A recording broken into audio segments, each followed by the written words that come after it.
پنجاب کے سیلاب سے متاثرہ علاقوں میں حکومتی ٹیموں کا جوائنٹ سروے جاری ہے۔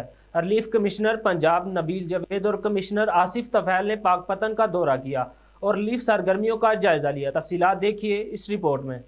پنجاب میں سیلاب متاثرین کی بحالی کے لیے حکومتی کاوشیں جاری۔ Senior member board of revenue اور ریلیف کمشنر پنجاب نبیل جوید نے ضلع پاک پتن کا دورہ کیا اور متاثرہ علاقوں میں جاری جوائنٹ سروے کے عمل کا جائزہ لیا۔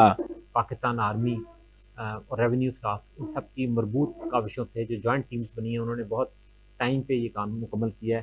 تو ہماری پوری کوشش ہوگی انشاءاللہ کہ یہ شفاف طریقے سے ہو اور جلد از جلد سردیوں کا سیزن شروع ہونے سے پہلے ہی لوگوں کو ان کی جو کمپنسیشن ہے وہ مل جائے۔ ڈی سی آفس میں ہونے والے اجلاس میں کمشنر ساہیوال ڈاکٹر آصف طفیل اور ڈپٹی کمشنر آصف رضا نے سروے پر بریفنگ دی۔ ریلیف کمشنر پنجاب کے مطابق ساہیوال ڈویژن میں 96 جبکہ ضلع پاک پتن میں 90% سروے مکمل ہو چکا ہے۔